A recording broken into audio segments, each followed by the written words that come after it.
Henry Wadsworth Longfellow. An Introduction. Longfellow was born in 1807 in Portland, Maine, then part of Massachusetts, into a privileged background. Studious, he worked hard and grew to love languages as well as poetry from an early age. He travelled extensively in Europe for 3 years, immersing himself in various languages, and became much influenced by its poets. From there he returned to the US, eventually to teach at Harvard. His first major publication of poetry was in 1839. Today he is rightly known as an icon of American poetry, with classics such as Paul Revere's Ride and the Song of Hiawatha. In this collection we bring you further examples of his great talents that read undimmed to this very day. Our readers include John Michael MacDonald, Richard Mitchley and Ghizela Rowe. Paul Revere's Ride, The Landlord's Tale.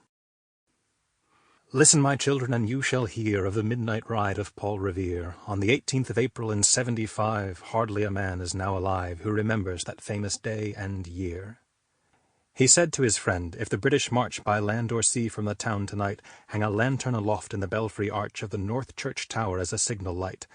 1 if by land and 2 if by sea, and I on the opposite shore will be, ready to ride and spread the alarm through every Middlesex village and farm for the country folk to be up and to arm.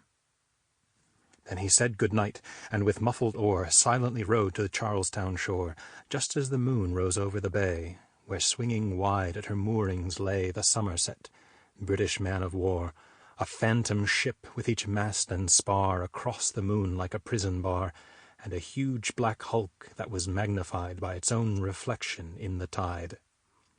Meanwhile his friend through alley and street wanders and watches with eager ears, till in the silence around him he hears the muster of men at the barrack door, the sound of arms and the tramp of feet and the measured tread of the grenadiers marching down to their boats on the shore.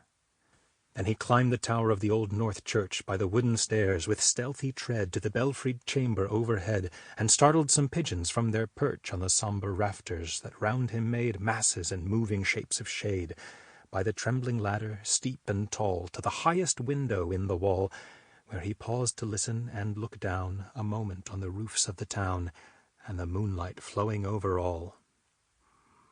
Beneath, in the churchyard lay the dead, in their night encampment on the hill, wrapped in silence so deep and still that he could hear, like a sentinel's tread, the watchful night wind as it went creeping along from tent to tent, and seeming to whisper, all is well.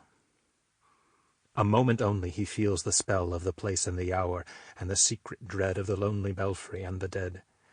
For suddenly all his thoughts are bent on a shadowy something far away, where the river widens to meet the bay, a line of black that bends and floats on the rising tide like a bridge of boats. Meanwhile, impatient to mount and ride, booted and spurred with a heavy stride, on the opposite shore walked Paul Revere. Now he patted his horse's side, now gazed at the landscape far and near, then impetuous stamped the earth, and turned and tightened his saddle girth. But mostly he watched with eager search the belfry tower of the old North Church, as it rose above the graves on the hill, lonely and spectral and sombre and still. And lo, as he looks on the belfry's height a glimmer, and then a gleam of light. He springs to the saddle, the bridle he turns, but lingers and gazes till full on his sight a second lamp in the belfry burns. A hurry of hoofs in a village street, a shape in the moonlight, a bulk in the dark. And beneath from the pebbles in passing a spark struck out by a steed flying fearless and fleet. That was all. And yet, through the gloom and the light, the fate of a nation was riding that night, and the spark struck out by the steed in his flight kindled the land into flame with its heat. He has left the village and mounted the steep, and beneath him, tranquil and broad and deep, is the mystic, meeting the ocean tides, and under the alders that skirt its edge, now soft on the sand, now loud on the ledge, is heard the tramp of the steed as he rides. It was 12 by the village clock when he crossed the bridge into Medford town. He heard the crowing of the cock and the barking of the farmer's dog, and felt the damp of the river fog that rises after the sun goes down. It was 1 by the village clock when he galloped into Lexington. He saw the gilded weathercock swim in the moonlight as he passed, and the meeting-house windows, blank and bare, gaze at him with a spectral glare. Sample complete. Ready to continue?